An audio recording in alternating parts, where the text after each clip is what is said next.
Hey, this is Chris, heading out to Elizabeth City this morning. Got a couple more hours before I get there, and so I decided to go ahead and do a little follow-up to my climate guessing video. We have a little cup of coffee. I got my cup of coffee, a little drink. Oh, yes. Had a comment this morning. You're comparing apples to oranges in the climate guessing video, that is. And the weather's not climate. And I found that to be a little bit frustrating because the whole premise of the video was to show how they are related. They're not the same thing, but they are related. That weather is in fact a subset of climate. I mean, you're describing the same thing in two different ways, essentially. Weather is localized, short time duration. Climate is regionalized or worldwide and long time duration. But it's still it's two ways of describing the same thing. So I did come up with an example. Let's assume you have 1,000 weather stations. They're placed equidistant from each other across the entire globe. And so every day at 12 o'clock you get a temperature reading.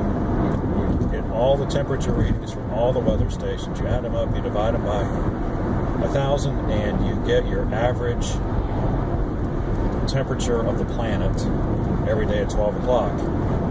And tomorrow you get it at 12 o'clock, and the next day you get it at 12 o'clock. And so, every day the cycle goes on, and you notice that it appears that the temperature is climbing.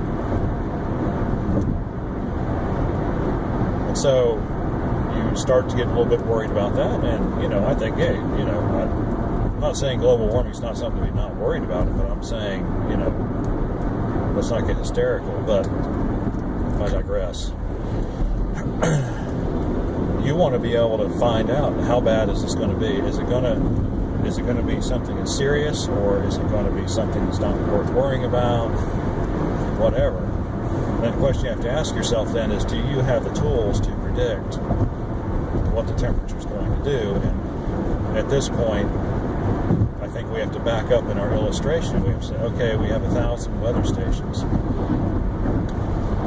Let's just say we have 1,000 meteorologists, one at each one of those weather stations, and it's their job to forecast the temperature for tomorrow. And this is just a very simple question I'll put to you. How many of them can forecast it 100% accurately every day? 100% predictive. In other words, I wonder how predictive can they be? And my assertion would be, of course, that they cannot predict it. They can guess at it. They can look at historical records. They can look at the local weather. They can make a really good guess, and oftentimes they do.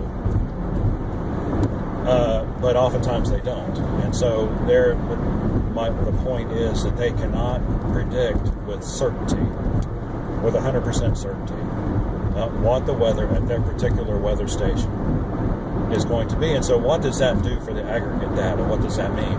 Well, it means if you can't predict each weather station, then how can you possibly predict the aggregate of all those weather stations? And the answer is, of course, you can't.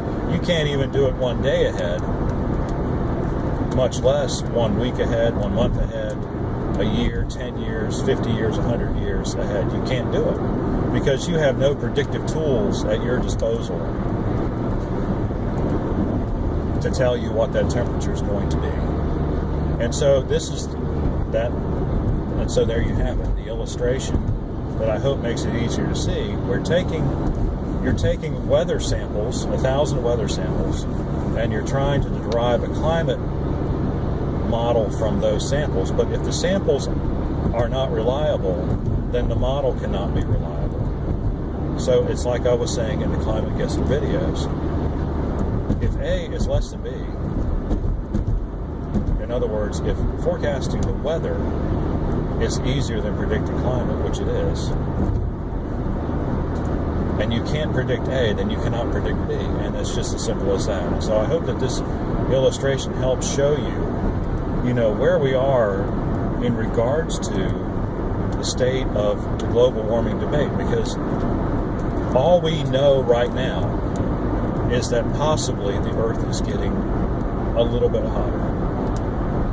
But as for explaining why, or as for explaining how much worse it's going to get, as for explaining what the potential ramifications, you can't even start. You can't even start to talk about those things until you have some kind of tool. It's like trying to cut a 2x4 with a hammer. Yeah, you can do it, but oh my gosh, you splinter it all up.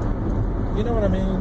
Gosh, maybe that's a bad building analogy, but still, it's just it's amazing to me that people who say they believe in science are so willing to not use science because there's no science to be used.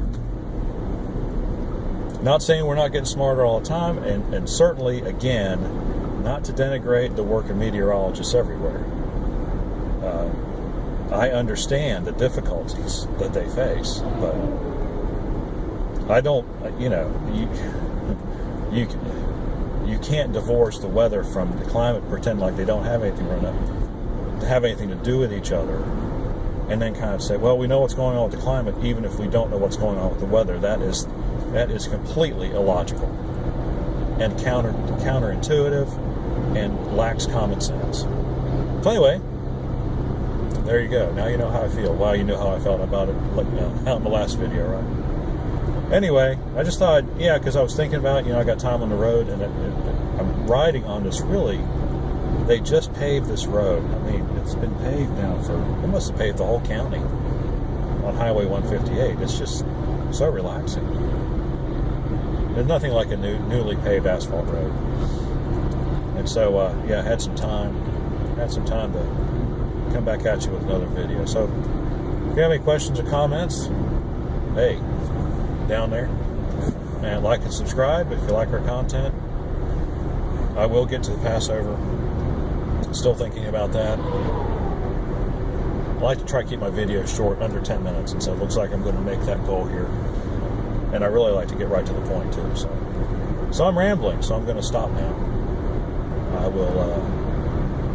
I hope God blesses you, and we'll see you on the next one.